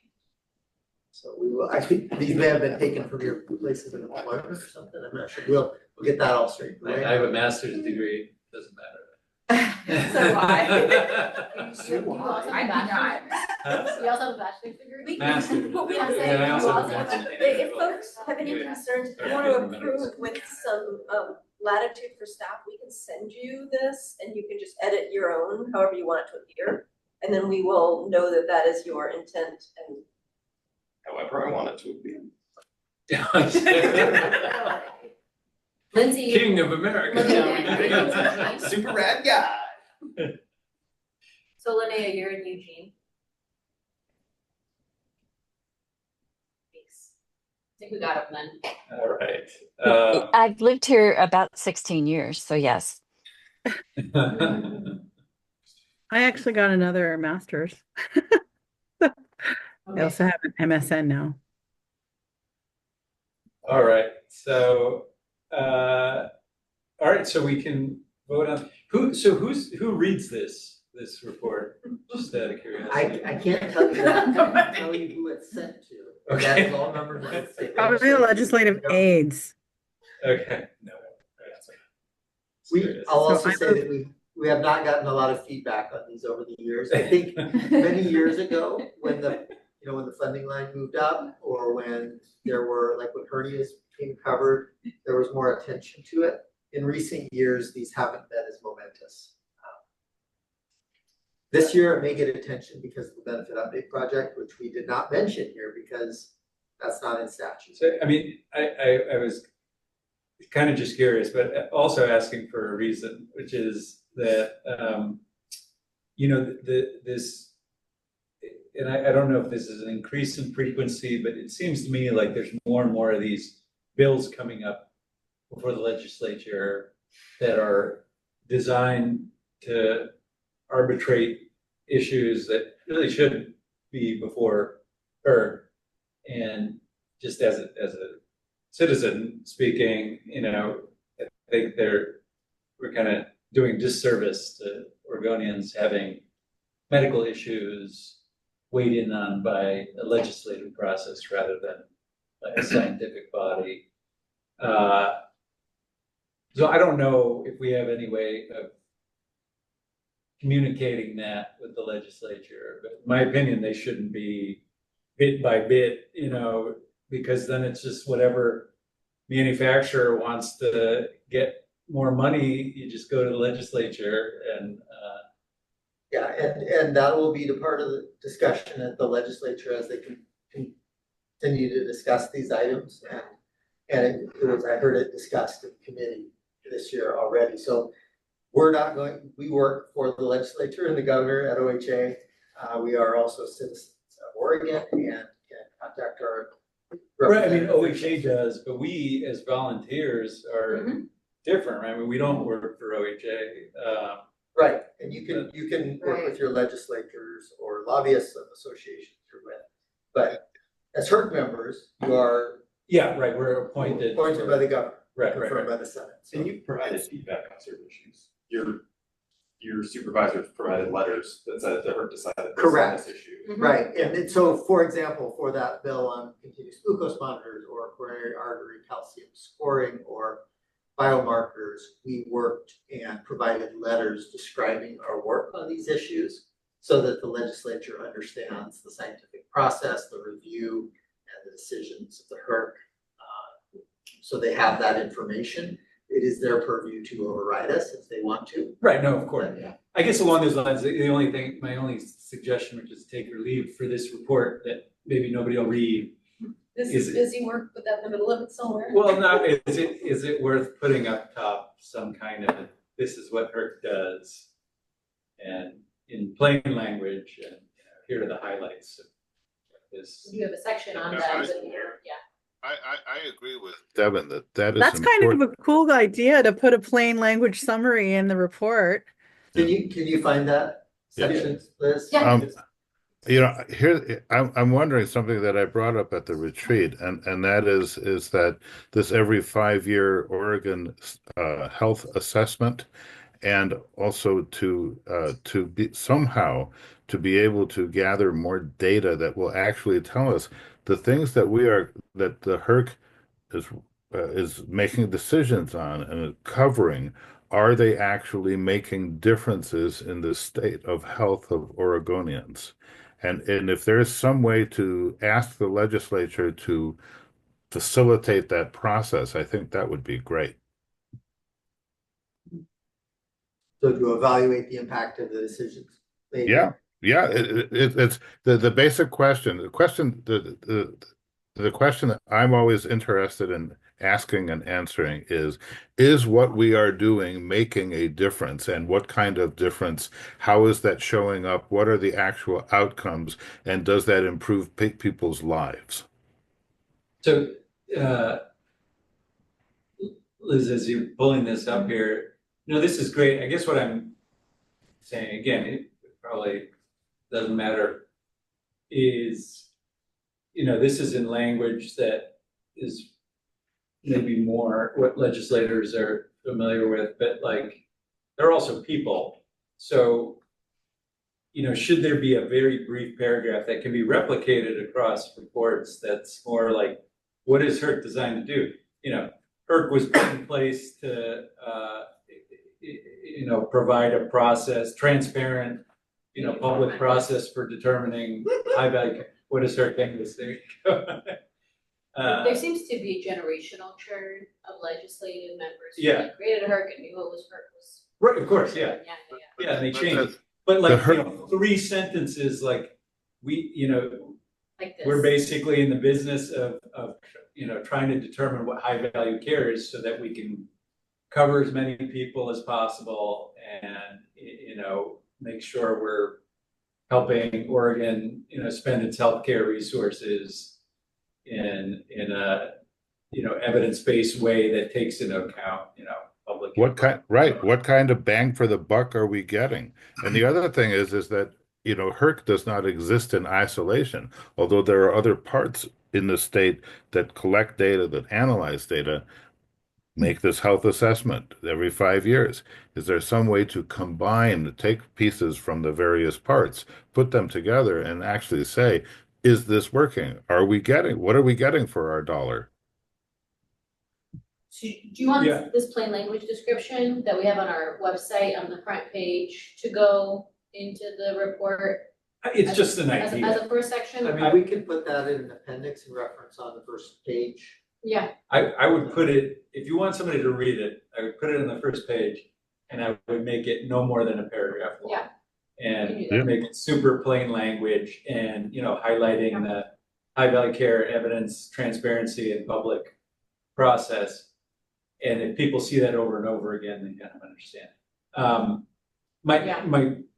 The reason for bringing it up is that kind of enculturating that with the legislature. Like, you already have a process for doing this. You shouldn't be doing this in a legislative session where you're trying to cover 20 different bills. And people are kind of grandstanding and this and that. I will say that I watched several of the committee meetings related to the Benefit Update Project and the mandate bills that came, and HERC was definitely part of the discussion, and the members did understand the role of scientific evidence, and they had varying views on that, and they made their decision. Yeah, I know, people do have varying views on science these days, but, which is why, I think we should promote the brand, Anyway. So are you asking us to amend that to include that first paragraph at the beginning of the Or report? we could consider that for future reports as well. Yeah, The I mean, summary has a sentence that's almost that. Is it 3 of those 4 things? Yeah, it's HERC determines benefit package based on clinical effectiveness, cost effectiveness, and public input to rank conditions. Yeah, there's a sentence already that says that. But I think we can, No, the we can take executive into summary? consideration for future reports that maybe, we have Daphne on board now, maybe we Yeah, it's could like- do it's like like a right one here. page. Yeah. intro. HERC is charged by Plain language. state statute to maintain this list, which the legislature uses to determine the benefit package. HERC uses clinical effectiveness, blah, blah, blah. Right, yeah. I mean, you could add some stuff to that. This is the first page also, by the way. Right, it is most. I would just say outsider perspective here in a legislative report, you really kind of got to stick to the language of the statute. You don't necessarily want to editorialize the True, yeah. statutory language at all, because that gets a little kind of confusing, so. And I don't know how much we were doing a lot of. If you want to use statutory Yeah. language, you need to use what the statute says. True. Yeah, it's cited in the folder. introduction. So you're kind of there. Anyways, I don't see anything Never about mind. public comment. And I think It it says did have public public input. input. where is that? It was in that initial introduction. In the executive summary on the first page. Okay. Because that's what it states in the statute. Right. all right, sorry, I took us down a rabbit hole. Leslie To have has her some, hand up. would it be appropriate to have some kind of statement that although it's not under the HERC's purview, but to invite other parts of the state government who have, may have data and can look at value-based care and outcomes to invite those parts of the government to be able to use what they do plus what we do to really find out if we're making a difference. Yeah, so this report is required by statute and it has very specific provisions. So I think any initiative like that would need to come else from elsewhere. Okay. Where would the elsewhere be? From a legislator. Okay.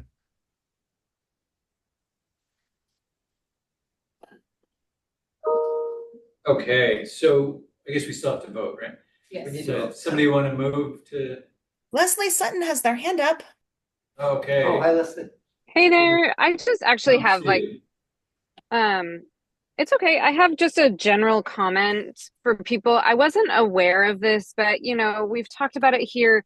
Lots of statutes require different reports to go to the legislature, and you always wonder like what happens to those. I actually know the answer, and I just want to share it with people so that you know it too. If you go to the Oregon Legislature website, you'll see the tab that says committees across the top. If you hover there, it pops up kind of 3 columns of a box, and one is publications and reports, and that is where you find all the reports, and it looks like it goes back to 2013, and it's all the reports required by statute. So it just seemed a little bit relevant as we're talking about what actually happens to this report. Just a little FYI for all of you to know. Okay, that's good to know. Did not know that. All right, so they're somewhere. Somebody's reading them. All right, somebody want to move to approve this? I move to approve the report. I Great. second the motion. Okay, Daphne, take us away. Adrian, Approve. Mark, Approve. Stacy, Approve. Max, Yes. Lisa, Yes. Linnea, Yes. Larry, Yes. Chris, Yes. Katie, Approve. Leslie, Approve. and Devin. Approve. Motion passes. All right, great. Good job and amazing work. I think we want to recognize how much work went into all of this, as always. So I don't even want to know how long it's spent. yeah, It's so called the- round of applause here for Ariel and the rest of the team. We appreciate you. Okay, is there anything else? Just a reminder that our next meeting is less than 1 month from today, June 12th. Thank you, those of you who were able to make this work on your busy schedules. And we will have a barn busting agenda. We will have a coverage guidance. We will revisit the HERC decision standards document, and we will have more benefit update project content for you. So looking forward to that everybody's meeting. favorite. Yeah, your nose and throat, yeah. Derm, I believe, as well.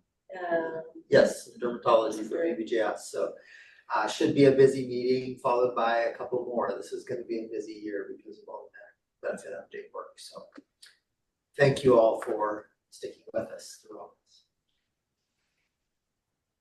Right. All right, I guess with Thank that, you. we'll adjourn. Thanks, everyone. Thanks. Bye-bye. Thank you. Thanks, everyone. Bye.